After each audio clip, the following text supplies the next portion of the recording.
takes it. He scored! Magnificent free kick from Collins. And Celtic get the reward for a wonderful first-half performance. Play again. Pratt checks inside McCall. On for McStay. It's a second for Celtic. And another superb goal.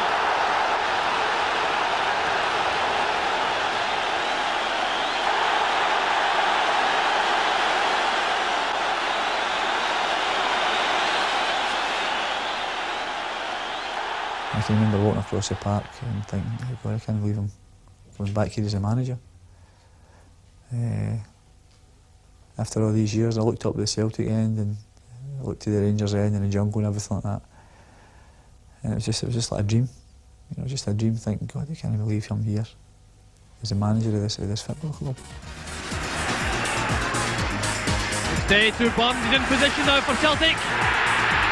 And a brilliant goal from Tommy Burns. Walker back to Grant, inside to Burns. A brilliant goal for Celtic. That's for Burns. That's a great goal for Celtic. There's Burns. That was magnificent. In for McGarvey. That's too long there. Tommy Burns. Twisting and turning. Great position for Celtic. There's Tommy Burns. While Celtic are two ahead. Got McGarvey on the right, Nicholas on the left. Goodness for the hat-trick. The start from Tommy Burns. Tackle. Burns. And there's the opening goal. In great intense enthusiasm, which he applies very directly towards the job in hand. I think he is able to motivate the players and he transmits that enthusiasm to them. He has attracted some very good assistants and supporting people in his coaching group, and I think he's able to impart to them the fact that there's an extra dimension to playing for Celtic, and I think that is coming right through at the moment. You think that the club is probably virtually starting all over again. We've got a new stadium to build. A squad of players that everybody kept telling me wasn't good enough. Hadn't won anything for 5 years, 6 years, whatever it was. You suddenly realise that the expectations of people are all there now, and it's fresh, and they'll still expect you to go and win everything, because that's what Celtic supporters expect anyway. All taken quickly. Here's Peter Grant. That's intended for Joe Miller. A great interception by Goff. Stevens in trouble. There's Joe Miller. 4 minutes from half-time. The celebrations begin on the Celtic bench. A dreadful error by Gary Stevens, and Joe Miller puts Celtic ahead. No problem there, it would appear, for Gary Stevens, and Miller wasted no time pulling that behind Chris Woods. So here the smiling figure of Roy Aitken. What a contrast now as Roy Aitken goes up to collect the Scottish Cup.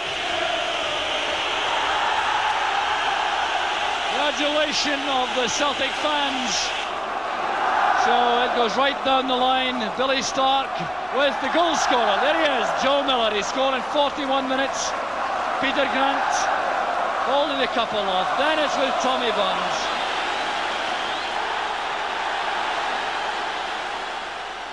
Well, I first started playing football in Soho Street, which is just off the Gallowgate, which is no longer there at the moment. I think it's now become Crown Point Sports Centre. But that's where I first started kicking the ball about, around the back court. Football was always the main thing. It was always after school away for a game of football, lunchtime away for a game of football. We had 3 bidding cans at the back and a ball, and that was it. We just made up sides and played among ourselves. Then we just used the whole midden as the goal, both sides of the back court, and many a good cup final we played there. As I got older, the most important thing in my life became the fact that I wanted to be a football player. And never dawned on me that outside there that there was other jobs like maybe a plumber or a joiner or whatever. Nothing else mattered, and I just thought, well, when I leave school I'm going to be a football player. And I've been very, very fortunate, that's the way it's worked out.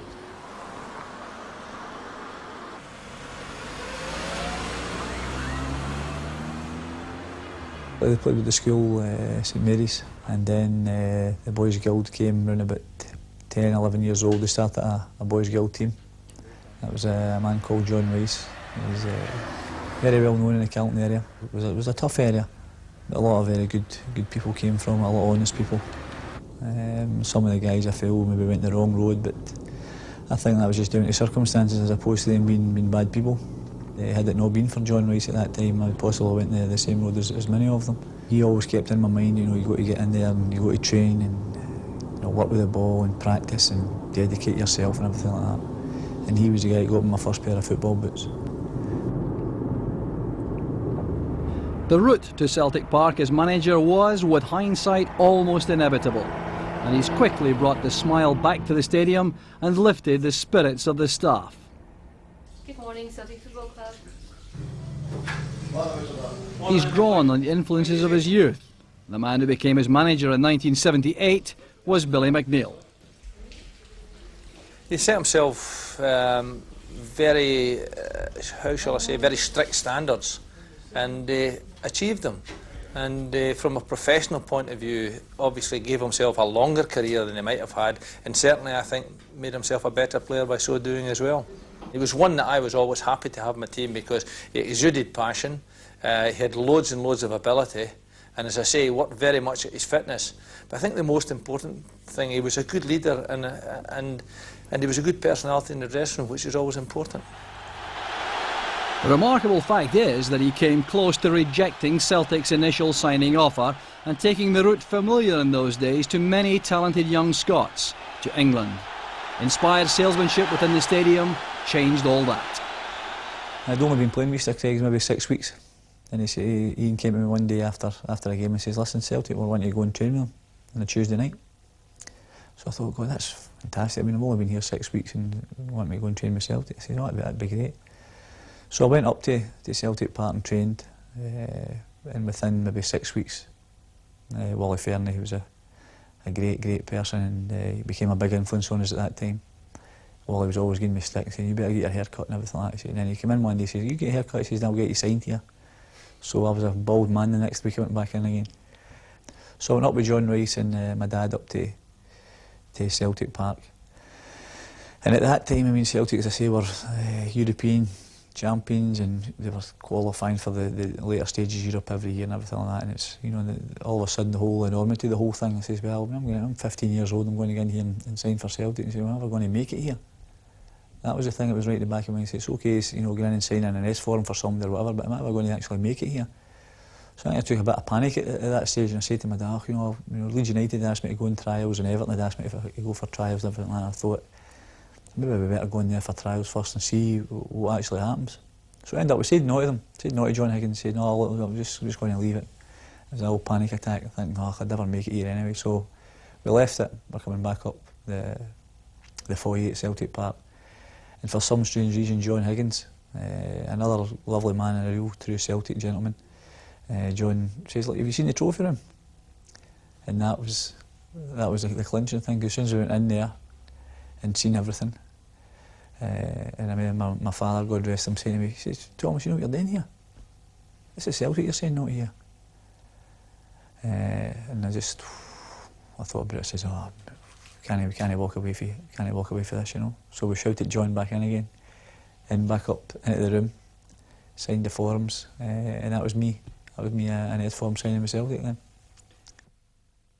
But once I'd signed the thing, I knew I'd done the right thing, and I knew that I would make it there, because I knew I was going to give everything I possibly could have until such times I did make it. And by making it, that was never in my mind that making it with Celtic meant getting into the first team and playing a game or 2 games or whatever. Always for me, making it with Celtic was getting in there and staying there for as long as I possibly could, and winning things as well. And win things he certainly did. 5 Scottish Cup winners' medals, 1 League Cup winners' medal, and 6 league championships. Titles earned in the company of a host of great Celtic players. They helped to create league memories to savour. Burns. Bowman trying to get back. Trying to work the 1-2 with McCluskey, back to Provan. And that is finishing of the highest class. Davy Provan gives Celtic the lead. That's Con towards the far post. O'Connor's there, but so is Pat Bonner. McCluskey, good ball to Burns. That goes across. That's that little shuffle again. That is a marvellous goal from Charlie Nicholas. And look at the delight on the youngster's face. But the credit principally goes to Tommy Burns with that run on the left, the double shuffle getting him to the byline, and the cross leaving Nicholas to nod it home from the 6-yard line, leaving John Brough once again totally stranded. Celtic's 4th penalty kick of the season. McCluskey scored 2 out of 2 so far. The only miss was by Charlie Nicholas. Here's McCluskey. 1 each. And George McCluskey leaving Jim Leighton completely helpless. So Sullivan has the ball. 4-man wall. McLeod waiting behind. There's McLeod. Deflection. And Leighton is beaten. It's Murdo McLeod who's given Celtic the lead. Short one, McCluskey. McStay. Oh yes! Sheer brilliance from young Paul McStay. 13 minutes left. And young Paul McStay celebrates his Premier League debut with a goal to remember.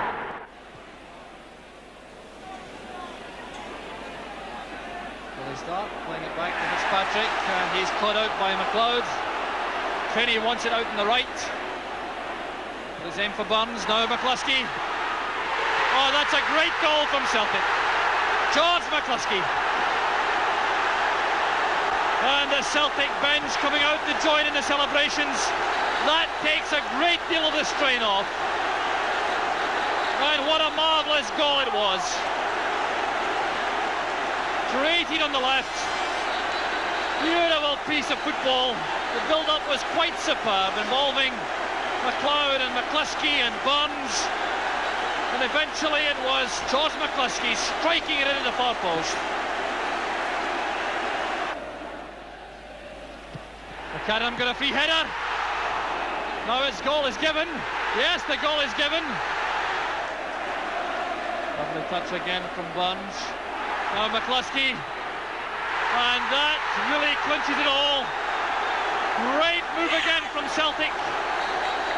And well might McCluskey celebrate. And now it's a procession. The man who started it all that time was Tommy Burns. Great piece of play going forward. The pass to McCluskey was perfection. And so was the finish, leaving Thompson completely helpless. And it's Charlie Nicholas trying to score his 7th penalty kick of the season. 1-0 to Celtic. Turning. Great position for Celtic. There's Tommy Burns. And Celtic are 2 ahead.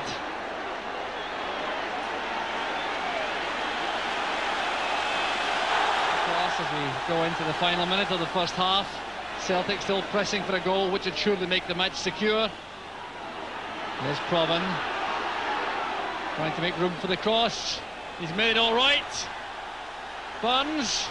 Back across, and McGarvey makes it 3. Well, it was all so simple in the end. The wing play again doing the damage for Celtic. Down goes Burns, and that is a penalty kick. Grant against Rutter. Beautifully taken by Peter Grant. Coventry next day. As for Burns. That's a great goal for Celtic. Absolutely superb. For McLeod. Chance for Celtic, and there's the third. Will pay with that pass to McLeod. Burns and McGarvey in the middle. There's McGarvey. And there's the opening goal. Frank McGarvey getting his 5th goal of the season with just 5 minutes gone.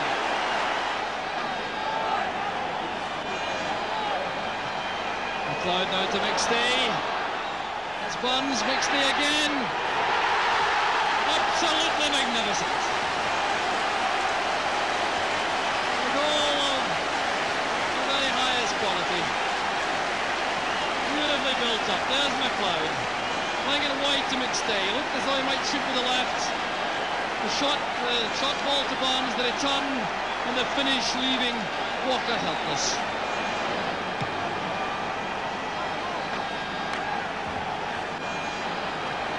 On for Melrose. Teeing it up now for Burns. And that's the thought.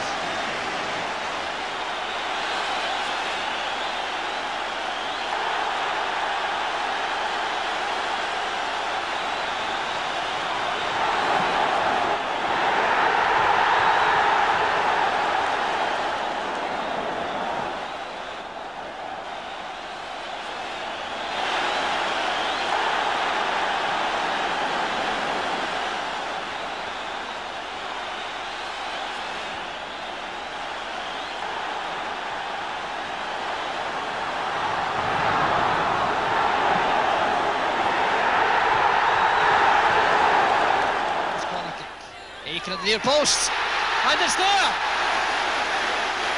Well, Roy Aitken gives Celtic the lead. Burns takes it back from McGrain. Reid has a lot of space in the left, which Beckett is trying to close down.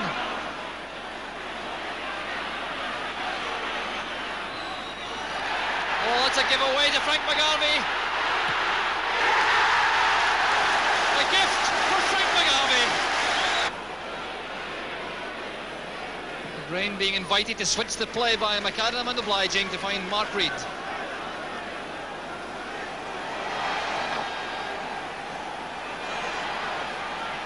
McGarvey surviving 2 challenges. Well, that might well be the goal of the season. Frank McGarvey, right on half-time, makes it 3-0.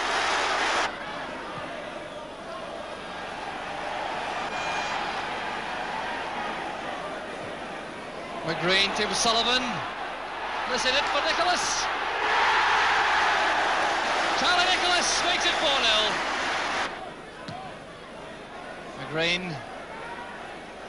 There's Young under pressure from McGarvey. Chance again for Frank McGarvey.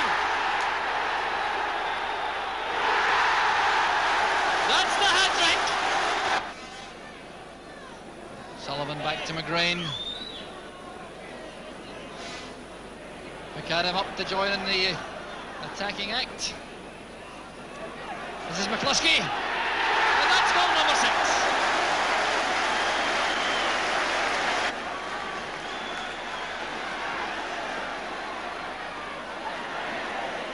Still McGrain. Burns in a forward position. Well, it really is a jamboree.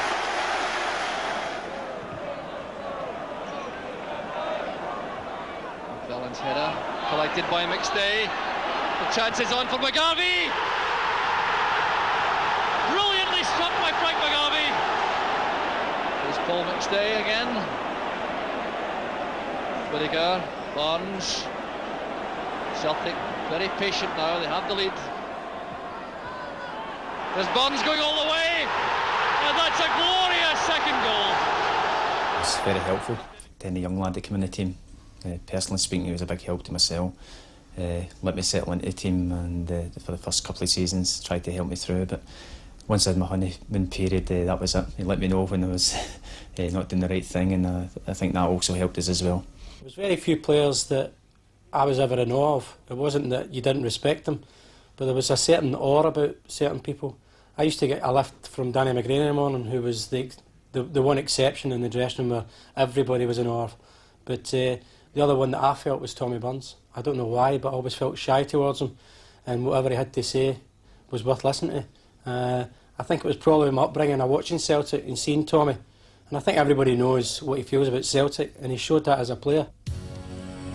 Yet 5 League Cup finals yielded only 1 winner's medal in 1982.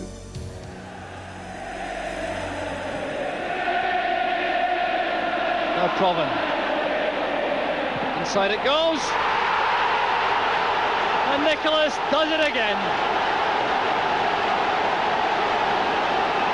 22 minutes gone. Charlie Nicholas gives Celtic the lead right out of the blue. Throw in from Redford to Prince. Well won there by McStay for Davy Provan. Provan moving forward, just touching it sideways to Nicholas. And there's no one in the country more deadly. Beautifully struck. And Nicholas, with his 29th goal of the season, gives Celtic a vital lead. Well, Provan lucky to get a second bite at that. And Prince concedes the corner kick. Provan's corner kick. Here's Aiken. Came back to stay onside. Right across the far side. McAdam is there. McKinnon very determined. Vintage goal from Mother McLeod. Well, a goal to savour from McLeod. His 10th goal of the season. And seldom has one been enjoyed more. Cross by Provan. McAdam came in at the far post. A good header down. McKinnon did well with this challenge, heading it out, and it fell to that powerful right foot of Mother McLeod. And just look at that for a finish. Well, Rangers will have to gamble everything in coming forward. They will have to guard against the danger of losing an early goal. There's Gordon Smith, brought down as he went forward by Tom McAdam. McAdam protesting that Smith handled the ball, although that certainly appeared to be an accident. And it's a free kick to Rangers in a very dangerous position. Another goal at this stage would transform the match, I'm sure. Bonner lining up that huge Celtic wall. Bet, Prince and Cooper are all round the ball. Referee Kenny Hope waving the wall further back. Cooper leaves it this time to Bet. Flighted in! Bet does it, and Rangers are back in the match. Marvellous free kick from Jim Bet. Rangers varying their free kick pattern brilliantly there. Oh, here it is again. That wall is lined up. Cooper ran over the top. Bet it was who came forward. A delicate little chip into the top corner. And Bonner couldn't reach it. 90 minutes have come and gone. Drain takes the throw, and there goes the final whistle. Joy for Celtic manager Billy McNeill. Celtic have won the first domestic honour of the season, the Scottish League Cup. Throughout his career as Celtic manager, the only honour Celtic manager hasn't yet won, the Scottish League Cup, and there it is, held aloft by the captain Danny McGrain. Tommy had influence not just on the park but off the park also. You know, as a young boy in the team there was so many. There was Danny McGrain, Tommy Burns, Roy Aiken and that I looked up to. But Tommy was the one guy that would take you away and have a little quiet word in your ear, and we became great friends. Certainly he had undoubted talent, tremendous ability on the ball, left peg, that could make the ball talk really. But I think off the park also he had a huge influence on everybody. I think most definitely the time you learn more about yourself is in adversity, as opposed to when, if everything in the garden's rosy and you're winning all the time. I think you can be led down a different path where you think, oh, this is my divine right here and I'm a good guy and a good player and deserve everything that's going. But I think you really learn a hell of a lot more about yourself when things are going against you. You know, about where your strength comes from, your faith, your character, whatever.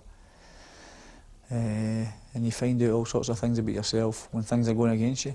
Whether you duck out of it or whether you stand up, even if you're having a hard time, you still get in there and say, oh, I don't care, I mean, if I'm any mistakes I'm making, I'm in here, I'm going to go and work hard, and that's it. What you see is what you get with Tommy.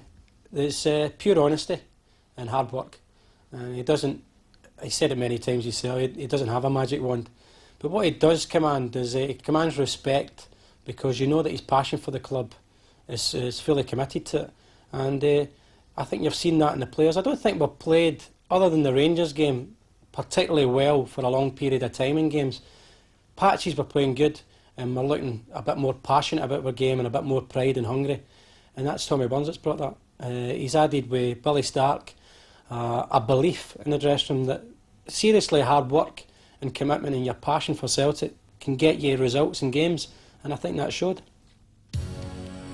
Tommy was only 20 years old when he won his first Scottish Cup winners' medal against Rangers in 1977. A tensely fought match was settled in the end by a penalty kick, coolly taken by Andy Lynch. It simply gave the young Burns a taste for more success. The 1980 final was a historic occasion, the first final to go to extra time at the end of the first 90 minutes. It was Rangers' 5th Scottish Cup final in succession. The year before, the final went to 3 matches after 2 0-0 draws.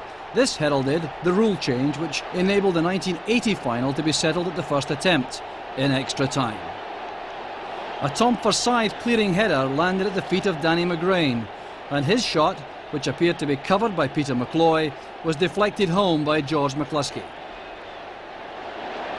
The cup was won again. It was collected proudly and impatiently by the man Tommy Burns considers the finest Celtic player of his era, Danny McGrain.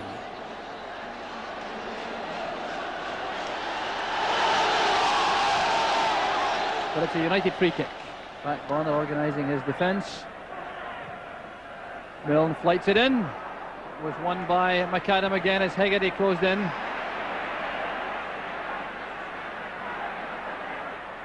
Bannon for Malpas. There's Dodds. Away from Aiken. Inside to BD. 1-0 to United. Stuart BD. With 10 minutes of the second half gone. Well, what a tremendous goal. Now just watch the contribution made here by Davy Dodds. Great control with the head, nudging the ball beyond Roy Aitken, turning, going away from the Celtic defender, outside the foot, flicking it inside for BD, and he steered the ball beyond Bonner to open the final up. Roy Aitken up with the attack. Here's Murdo McLeod, a shooting chance for McLeod. Brought down by Bannon. Well, McLeod lost his first chance at the shot. Overrun the ball slightly, but he now has another chance outside the box. Jim McLean, the United manager, I'm sure, concerned about this situation. Well, Murdo McLeod had a couple of opportunities here to have a shot at goal, trying to create even more room, and was brought down by Bannon. Now Celtic have McLeod and Provan, who are deadly from this situation. They only want the goalkeeper to at least make a save here. They've got to get on target. I fancy it may well be Provan. He's the man who can bend them from this situation. Perfectly stopped by Provan. And that's the flash of inspiration Celtic required. 13 minutes from the end. A perfect free kick from Davy Provan. Well, this is one we'll see many times. A 5-man wall, Provan taking it perfectly, curving the ball into the top corner, McAlpine with no chance at all.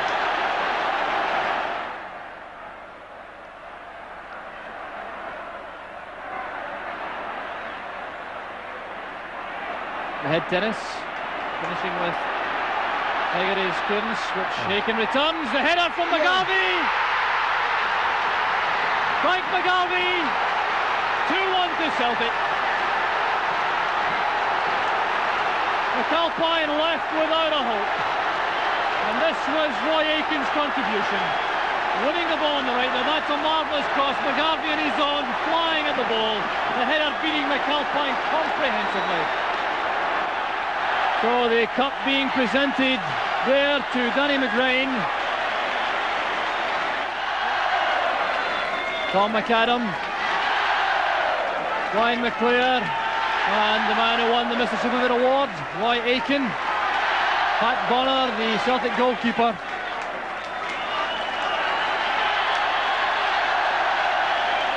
Tommy Burns clearly delighted also.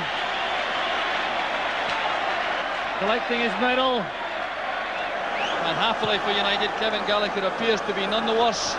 There he goes again, test him now on his pace. Taking on Roy Aitken, there's Gallagher! It's a magnificent goal for Dundee United! That was intended for Miller, but it's found Rogan. Good play by Rogan. Equaliser by McAvenny. There's Stark. McAvenny. Frank McAvenny has won the cup for Celtic. So there is the moment the Celtic legions were hoping for. The captain Roy Aitken holds the Scottish Cup aloft. Celtic have won the double. Trying to take on Aitken. The Celtic captain wins it but concedes the throw. Well, no, indeed it's a Celtic throw taken quickly. Here's Peter Grant. That's intended for Joe Miller. A great interception by Gough. Stevens in trouble. There's Joe Miller. 4 minutes from half-time. Celebrations begin on the Celtic bench. A dreadful error by Gary Stevens, and Joe Miller puts Celtic ahead. No problem there, it would appear, for Gary Stevens, and Miller wasted no time pulling that behind Chris Woods. Well, what a disaster for Gary Stevens. Is that not the second time in the game that he's given a bad back pass, Gary Stevens? That was dreadful, wasn't it? I mean, the ball just stuck on the grass here and set up for Joe Miller to slot in. A terrible mistake. Well, Gary Stevens will have to overcome that. What a terrible error to make in defence in a cup final. There's the scoreline now. Joe Miller's goal, putting Celtic ahead. Here's Mark Walters. It's off the line by White. A miraculous stop on the line. Rangers hitting back instantly, and suddenly the cup final has come to life. The shot goes beyond Bonner. We fully expected that to go in. And free kick now to Rangers, which Davy Cooper will take. Gough and Butcher waiting in the corner of the box. Goes towards Gough. Back it goes to Walters. Bonner was down, is hooked back in by McCoist. Up goes McCarthy. And there goes the final whistle. Celtic have won the cup. Typically, the first thoughts of Tommy Burns and Peter Grant were for the Celtic supporters. The bows had it all for Burns. And when Roy Aitken held the cup aloft, it signalled the end of Rangers' treble dream for the season. I like that type of player. I like the Tommy Burns of this world because they show their emotions and they show their passions at times. And I think that it's impossible, I think, in any professional sport and possibly in any profession to have a nice, mild manner all the time. And I think everybody's got to let steam off. We had a few major clashes, but the good thing about that was that something I learned now as a manager, thinking back to then, was Big Billy never held it against you. You know, he could go and he could come through you, and you could get back and get your topmost worth in. But the next day he would be in, and it'd be all about playing the game for Celtic again. That was the thing, and that was something that I greatly admired about him, because I mean, some of the things that happened between him and I, he could have put me out the door and nobody would have batted an eyelid. But I think he still thought that no matter what I was saying or whatever, he still knew that I wanted success for Celtic just as much as he did. He could be a bit hot-headed, you know, within himself, didn't always show it, always wanted the best for Celtic. And I think I said at the time, maybe wasn't the greatest Celtic player ever, but one of the all-time great Celts. Yet it was another of the all-time great Celts, Jock Stein, who had Tommy's international career in his gift as Scotland manager during the peak Burns years. But he largely chose to ignore him, on all but 7 occasions. But his 8th cap was the most memorable, the last fixture against England at Wembley in 1988. He came over to Andy, and I remember him putting his hand on his shoulder and saying, "Thanks very much. This means a great deal to me to play against England at Wembley." And on he went for the last 15 or 16 minutes. The memento cabinet within the entrance hall at Celtic Park is graced by Tommy's 1988 cap and jersey, donated after his departure from the club as a player and explained in his letter to Tom Grant. Tam, an enclosed shirt and cap I received for a game against England at Wembley 1988. It means a lot to me, Tam, to have something of mine on display at Celtic Park. So many thanks, my friend, for thinking of me as worthy enough to have something of mine on display. Many thanks, Tam. Yours in Celtic always, Tommy Burns. We talk loosely about being a good professional, but if ever there was a good professional, it was Tommy Burns. He was thorough in everything, all his preparation. Late in 1989, Tommy made his last appearance as a Celtic player in a friendly match against Ajax of Amsterdam. 2 days earlier, he had agreed to a transfer to Kilmarnock as player, later as manager. Big Billy said, look at this game coming up on Wednesday against Ajax. He says, and what we'll do is, he says, we'll put you in there and either the first half of the game or maybe the first half an hour. He says, then we'll take you off. He says, and that'll be you. He says, it'll be a good night for you. Which is very good of him because he didn't need to do that. He didn't need to do that. There's a lot of managers would just say, no, you're away and forget it. But that wasn't his way. It was to allow him to say cheerio to the fans. You know, when you've got a player who's been very loyal to you and been very loyal to the team, I think it's important he gets the opportunity to say goodbye to the fans, and particularly a club like Celtic. I think the relationship between players and the fans is very important, and I felt it was only right that he was given that, and I think he appreciated that, and he certainly enjoyed the occasion anyway. The Celtic fans knew he was leaving. They wanted to say thanks. And a lot of people say, oh, you must have broke your heart killing off, but I never broke my heart killing off. I actually broke my heart on my own. And when I was doing the warm-up running about the park, the tears were just flooding down my face, and I'd done all my crying before the game actually started, because I knew, I says, once it comes that you've got to go off, I don't want to leave in tears. And that was it. I just done all my crying. I was running about the park warming up, and we were into the jungle to try and get the ball out after it's been kicked in, and the supporters were all shouting all the best and God bless you and everything like that. It was so emotional. And then once the game started, I just played the game, and then the time came to come off, and you suddenly realise that these people have supported you for the last 17, 18 years and been so much part of your life. You wouldn't be playing in front of them anymore. The long journey from Soho Street in the Carlton district of Glasgow to the status of one of Celtic's great players was ending. But ending still with a reminder of the skills which had graced so many of the major football arenas of the world. A new career at Kilmarnock beckoned, but this was a night of high emotion. If the Celtic supporters demonstrated their deep affection for one of their favourite players, the feeling was undoubtedly mutual. If Tommy Burns wasn't the greatest ever player to wear Celtic's colours, there has been none more committed and none more appreciative of the loyal backing from the jungle.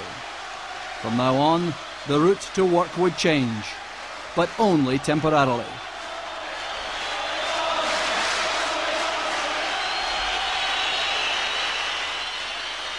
For about a week after it, I can still remember, crying every day, travelling up and down the road, just still crying. And coming in here in Rosemary, she wasn't any help to me, she'd be lying the heat greeting as well. Just because it was so important to us, and I'd been there since I was a boy, really. 15 and I left when I was 33. All the lovely memories, the lovely people that I'd met there, the people that had supported us all the years, how special they'd become and are. And then all of a sudden it ends. But I think when you look at it, you think, well, this is just life, and there's happened to other players as well, and you just got to go on with it, and no change in your life. You're just grateful for the times ahead there. For Tommy Burns, it's a genuine return to paradise, this time with the immediate destiny of the club in his hands as manager. On match days, this is the referee's room, but during the week it's where the preparation for training takes place. Wearing a tracksuit among the players on the training ground is where Tommy is happiest.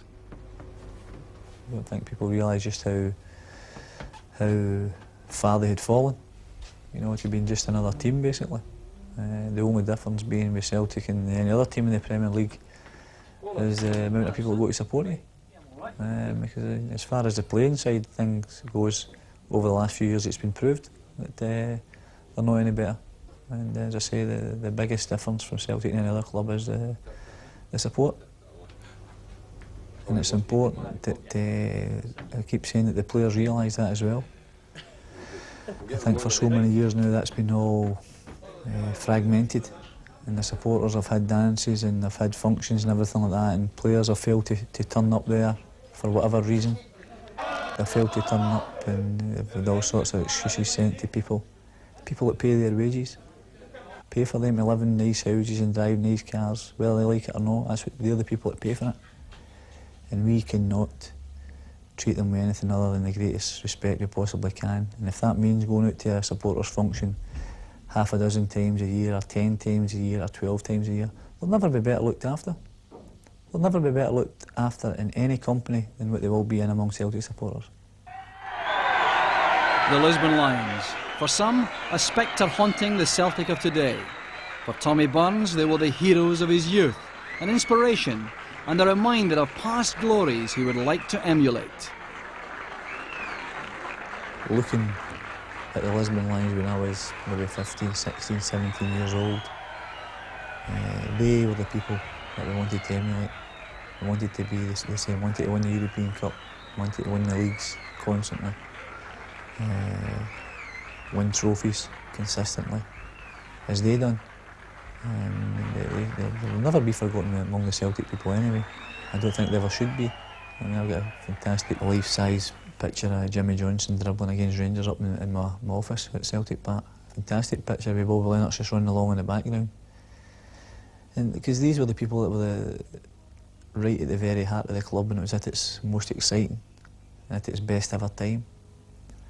And that is a standard that we have got to try and get back to. And I know it looks a million miles away from now. At this stage, it looks as if we're a million miles away from it. But I'm sure in the 1920s and 1930s, it looked a million miles away for those people. And then all of a sudden it comes, and it gets there with hard work, and people that are committed to the people that support the club, and they want to go and give everything they possibly can to playing for Celtic. And that is something that we want to make sure we get right through from the youngest guy, if they're 11, 12 training with Celtic, right through to the oldest player. Every one of them knows who they're playing for and what that means. Paquet, you can start them up. I don't like to go into the training field and sort of give a philosophy to the players that, you know, this is the way it should be, and don't care what any say, this is it and this is the way it's going to be. I mean, I think basically, I'm not that much older than a lot of the players that's there, and I can certainly let them have their point of view and their say or whatever. But I've got my own ideas. Billy and I have got our own ideas of how we think the game should be played, both when we've got the ball and when we've not got the ball. And it's basically just trying to put a bit of organisation into that, into the defensive side of things. Going forward, try to give them as many options as we can. Try to tell them about the movement you're looking for when you're a successful team, all down to movement, how you move players about and everything. You know, it's no watching it and me drifting here and you're the forward, me drifting here, and all of a sudden you're in. Yeah, that's it. That's the difference. That's the difference. You know, taking up your position properly.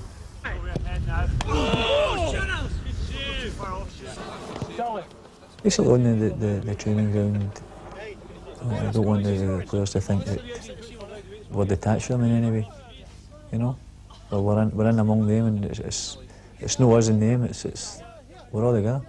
We're all together, and we just want the best thing for Celtic Football Club, and the best thing for the players, because I mean, this is a group of players that's been much maligned, and they'll not get any criticism from myself or Billy at any time. No publicly anyway.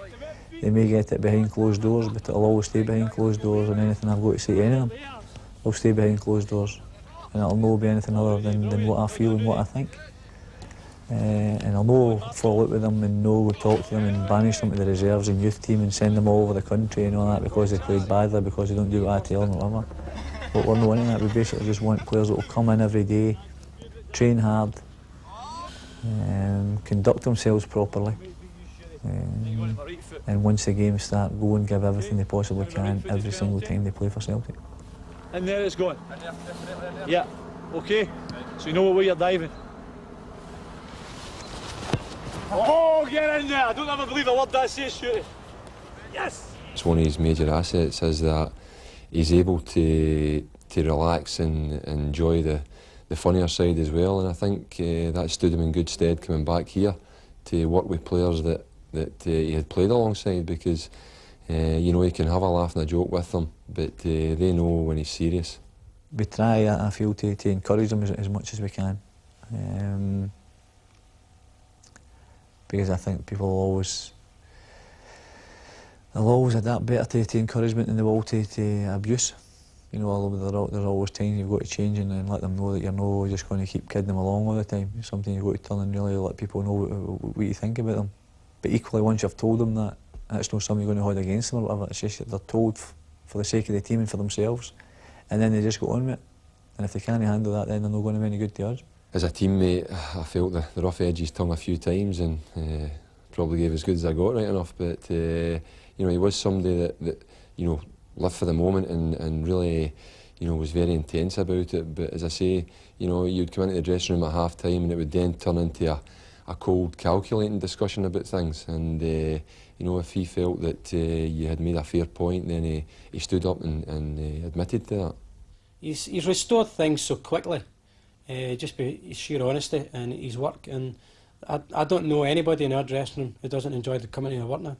The biggest change has obviously been the introduction of meals for the players on a day-to-day basis. What they're getting is very high carbohydrate food in the first hour after training, which is when all the sports nutritionists say that, you know, these athletes should be taking it. Pastas, soups, different drinks, lots of bananas and Jaffa cakes. I mean, it's a huge difference to them. Mummy's not here to work the Edinburgh side. Yeah. Up in the new estate. Aye. I mean, all the coaching staff, you know, we all would sit in and, you know, either at a table together, you just spread amongst the players and have a chat, and it keeps them together longer, which is good for morale. You know, you see the guys sitting and blethering and having a laugh and a carry on. And not only the first team that get this, it's the first team reserves plus the youths. And I think it's a case of introducing good habits early for these kids, so they know what they should be eating and when they should be eating, and hopefully eventually that will pay off for them, even more so than the first team just now, because, as I say, they've just started it. Nothing is more important to Tommy Burns than his faith. In the morning before I go to training, I go to the 8 o'clock mass there. And I get a great deal of strength for that, and that's between 8 and 9, and I can have the mass and I can spend some time there talking to Jesus or Mary or whoever it is I'm speaking to. Just presenting the problems that may appear during the day, may occur during the day, and put them to them, just asking to help me get through this and to help them. To be the remedy as opposed to something that's going to cause more problems. You know, be the remedy for something. And you know, so many different things that happen during the day. And you just ask to get helped in every way and just to be guided that you do the right thing, because you're the leader of a fantastic football club and thousands of people look to you for guidance for their football team and how you conduct yourself as a manager and everything like that. And if I was to take all that on myself and try and do that myself, I would never in a million years be able to do that. If I was trying to handle all this myself. But I can go and I can put all these things and just let God do it. That's it. Just let him handle it, and I know he'll guide me through, because he's looked after me so well in my life. And that's it. I just leave it to him. Just present the problems to him and say, look, this isn't right, or that's not right. Can you help me with this? Help me with that. Always, everything. And I'll never go and do anything without speaking to him about it first. Anything at all. If it's football, handling people, anything. I always just pray for guidance first so that I'll do the right thing. And to do the best job I can for Celtic Football Club. Because the people that support it deserve only the very best, and sometimes I'm not wise enough to give them that. And I just pray for God that He'll give me the guidance to do it properly. The family group provides steadfastness and purpose. Daughters Emma and Jenna, sons Michael and Jonathan, and wife Rosemary are regular at matches beside Nancy Stark, the wife of assistant manager Billy. They're well aware of Celtic's demands.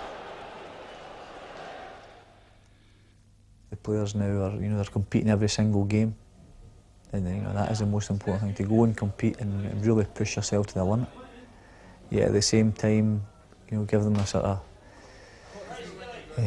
Celtic outlook, how we want the game to be played. And it's got to be played in the right areas quickly, and it's got to be done with a flair and imagination. But all these things we can't put into practice until such times you've got people there that can do that. I think the most important thing for any manager is to go and do the best what you've got. But our philosophy is just to go and compete in every game. Try and play as well as you possibly can in the game. And if you don't play particularly well, then make yourself very, very difficult to play against.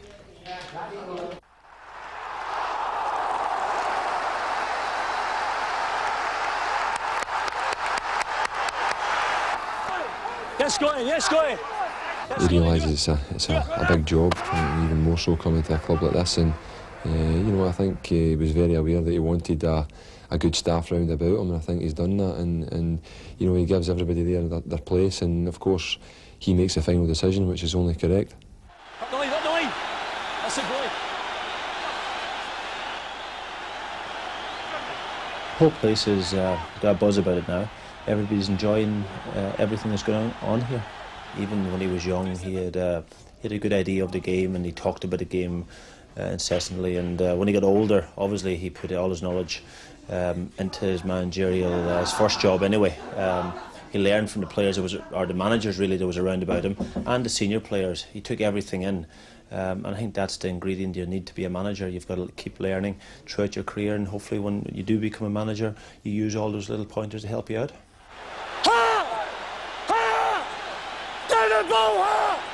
It was important we got somebody who knew a bit about the game and who knew about Celtic. And the most important thing, he came in and motivated the players, made the players believe in themselves. And I think that was maybe the turning point. There's plenty of ability here, and they just made the players believe in their own ability. You need somebody to come out who tails the ball. If he gets here, peel off, tails the ball, and then when he plays it into you, that's you coming out to get it. And if the guy comes out where you can play him in, if he stays here, you've got plenty to go and make it happen. 5 minutes in a row. One meeting! Andy! Andy! Come and show! Sid! Ha! Ha! Close and face of the goal, man! Sid! Sid!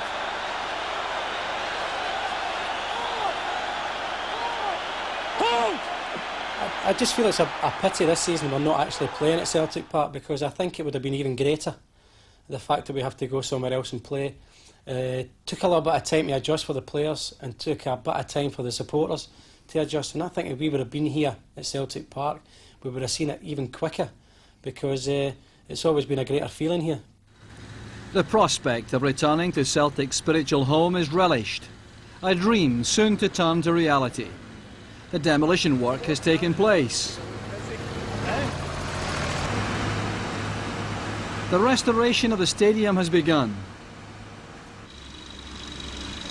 It remains a place full of history and tradition, where heroic achievements have been witnessed and cherished. The jungle may have gone, but a million memories remain. This is how the finished stadium should appear, the biggest all-seater football stadium in Britain outside Wembley. To describe what Celtic means is to be there in front of a packed Hampden or a packed Celtic Park and see them there with their scarves raised up. And incredibly, the most moving times for me have been when we've been getting beat. They just seem to stand there defiant right to the end, even long after the end games at Aberdeen, where they sang for 20 minutes after we get beat.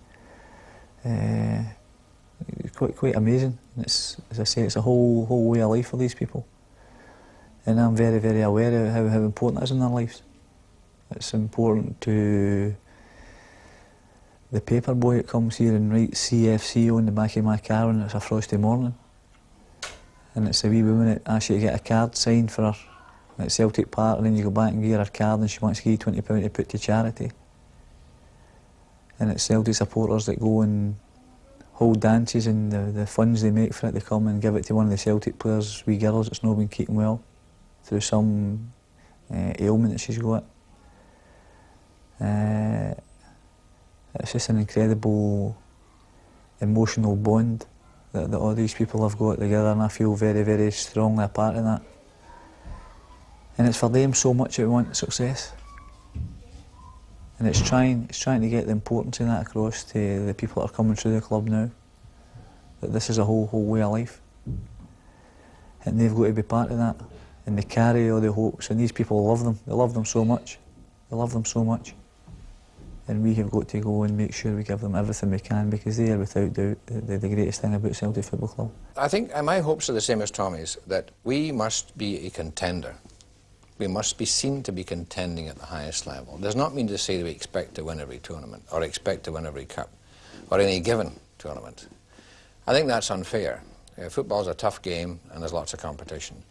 But what we have to show is we have the dedication and the skills that we are at the level which we're feared by everyone.